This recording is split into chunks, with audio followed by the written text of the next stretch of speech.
Digital marketing complete అయిపోయిన తర్వాత ఏదైనా ఒక కంపెనీ మనకి 8,000కి శాలరీ ఆఫర్ చేశారనుకోండి, మన దగ్గర స్కిల్ చాలా తక్కువ ఉంది.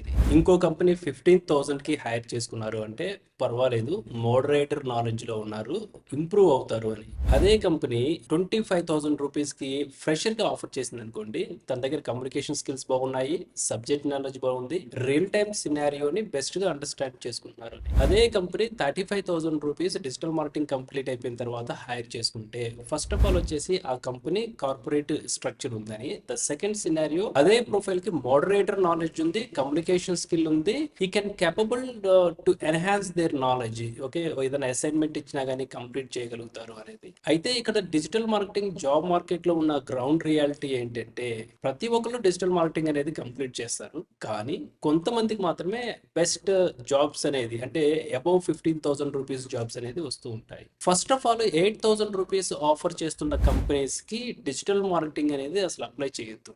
ఎందుకు అంటే వాళ్ళకి అంత రిక్వైర్మెంట్ లేదు, వాళ్ళకి క్లియర్ స్ట్రక్చర్ ఉంటుంది. కొన్ని కంపెనీస్ లో ప్యాకేజెస్ ఎందుకు ఆఫర్ చేస్తాయి అంటే, వాళ్ళకి డిజిటల్ మార్కెటింగ్ ఏ విధంగా ఎగ్జిక్యూట్ చేయాలి అనేది ప్రాపర్ ఐడియా ఉంటుంది. గట్ ఇట్, వాళ్ళకి వాళ్ళ క్లయింట్స్ కి ఎలా సర్వీసెస్ ఇవ్వాలి, ఆ కంపెనీకి ఎలాంటి డిజిటల్ మార్కెటింగ్ కావాలి అనేది ఒక ఫ్రేమ్ వర్క్ డిసైడ్ అయి ఉంటుంది. ఈ ఫ్రేమ్ వర్క్ లో అంటే రెగ్యులర్ యాక్టివిటీ చేయడానికి ఒక డిజిటల్ మార్కెటర్ రిక్వైర్మెంట్ ఉంది. ఈ డిజిటల్ మార్కెటర్ కి కొన్ని అసైన్మెంట్స్ ఇస్తారు, రెగ్యులర్ గా అదే చేయాలి. ఆ ఫ్రేమ్ వర్క్ లో వస్తున్న డిజిటల్ మార్కెటర్స్ ఎవరైతే ఉంటారో వాళ్ళకి 8,000 అంటే లో ప్యాకేజెస్ ఉంటాయి, అంటే బిలో 15,000 రూపీస్. ఒకవేళ 15,000 రూపీస్ ఎబవ్ ఉన్నారనుకోండి, అంటే వాళ్ళ కంపెనీకి సంబంధించిన గ్రో కోసం రైట్ డిజిటల్ మార్కెటర్స్ ని చూస్తూ ఉంటాయి. రైట్ డిజిటల్ మార్కెటర్స్ కంపెనీ నిజంగా గ్రో అవ్వాలనుకుంటున్నప్పుడు డిజిటల్ మార్కెటర్స్ కి కొంచెం హై పేయింగ్ ఇచ్చేనా కానీ హైరింగ్ చేస్తాయి. ఇలాంటి కంపెనీస్ లో మనం జాయిన్ అయితే గ్రో ఉంటుంది. ఫ్రేమ్ వర్క్ ఉన్న కంపెనీస్ లో ఇనీషియల్ గా జాయిన్ అయితే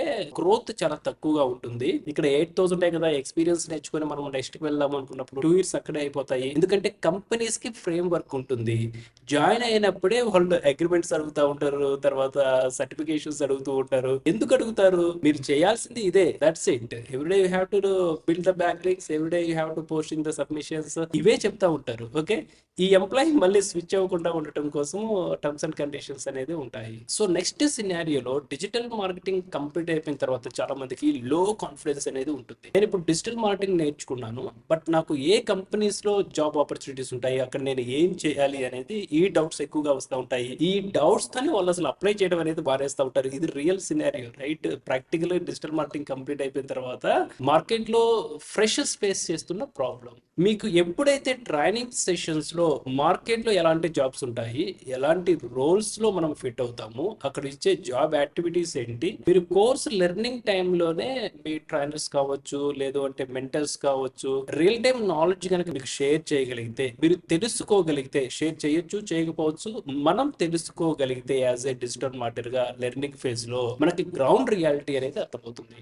గ్రౌండ్ రియాలిటీ ఎవరికైతే తెలియదో డిజిటల్ మార్కెటింగ్ నేర్చుకున్నా కానీ వాళ్ళు జాబ్ మార్కెట్ కి ఫిట్ కాలేరు. అన్నీ తెలుసు, బట్ నేను జాబ్ లో జాయిన్ అయిన తర్వాత వాళ్ళు నాకు అసైన్మెంట్ ఇస్తారు, ఈ అసైన్మెంట్ ని ఎలా సబ్మిట్ చేయాలి అనేది తెలియకపోవచ్చు. కొన్ని కంపెనీస్ ఎలా ఉంటాయి, డిజిటల్ మార్కెటింగ్ ని హైర్ చేసుకున్నాం కదా, నాకు గ్రోత్ కావాలి, ఎండ్ ఆఫ్ ది డే వీళ్ళు నాకు గ్రోత్ రిపోర్ట్ అనేది సబ్మిట్ చేస్తుంటారు కదా, లేదు ఈ నా డిజిటల్ మీడియంస్ అనేది గ్రో చేస్తారు కదా అనేది కంపెనీ ఆస్పెక్ట్ లో డిజిటల్ మార్కెటింగ్ గురించి హై ఎక్స్పెక్టేషన్స్ ఉంటాయి. మనం ఈ యాక్టివిటీ ఏమి చేయకుండా, నాకు ఒక యాక్టివిటీ ఇచ్చారు, ఈ టాస్క్ అనేది నేను ఈవినింగ్ వరకు చేస్తాను, అండ్ సెకండ్ టాస్క్ అనేది నెక్స్ట్ మార్నింగ్ నేను చేస్తాను అనుకుంటే కంపెనీ పాయింట్ ఆఫ్ వ్యూ లో మనము అండర్ వాల్యూ అనేది అవుతాము. That is the only scenario. So digital marketing complete అయిపోయిన తర్వాత ఈ శాలరీకి సంబంధించిన ఫ్లక్చువేషన్స్ ఎందుకు వస్తాయి అంటే, కంపల్సరీగా మనం సెలెక్ట్ చేసుకునేది పూర్ కంపెనీ, ఆర్ఎల్స్ మన స్కిల్స్ అనేది మార్కెట్ కి అండర్ వాల్యూగా ఉన్నాయి, సో మార్కెట్ కి అప్ టు మార్క్ అనేది లేదు. సెకండ్ సినారియో, మనకి కాన్ఫిడెన్స్ అనేది లేకపోవటము.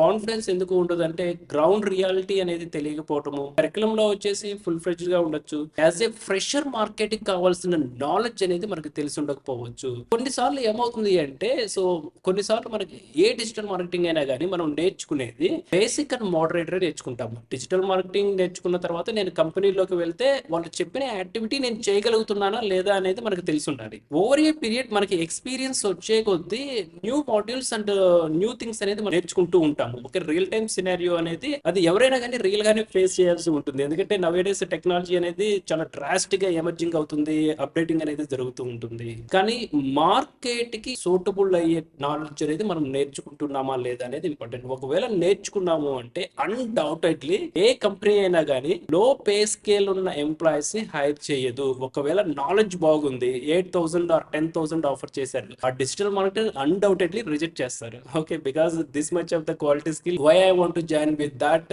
లో pay scale package in your company.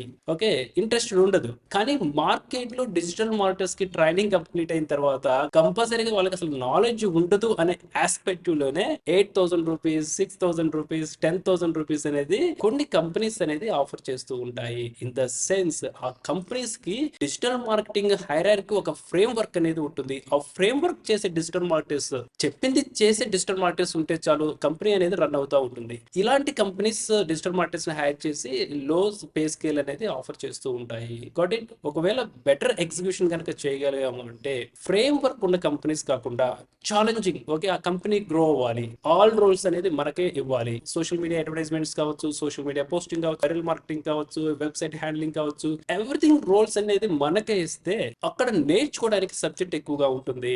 Then మనం నెక్స్ట్ పొజిషన్ కి వెళ్ళడానికి మోర్ ఛాన్సెస్ అనేది ఉంటుంది. సో డిజిటల్ మార్కెటింగ్ నేర్చుకునేటప్పుడే గ్రౌండ్ రియాలిటీ తెలుసుకొని మార్కెట్ లో ఉండే ట్రెండింగ్ జాబ్ ఆపర్చునిటీస్ ఏమున్నాయి, వాటి టూల్స్ అండ్ ఎగ్జిక్యూషన్ రియాలిటీలో మనం తెలుసుకొని రియల్ టైం ప్రాక్టీస్ కనుక చేయగలిగితే యాజ్ ఏ ఫ్రెషర్ గా మార్కెట్ లో మన జాబ్ అనేది సేఫ్ ల్యాండింగ్ ఉంటుంది. కెరీర్ కూడా ది బెస్ట్ గ్రో అవడానికి ఛాన్సెస్ ఉంటుంది. Do the best practice with the digital VR Alpha community and all the best.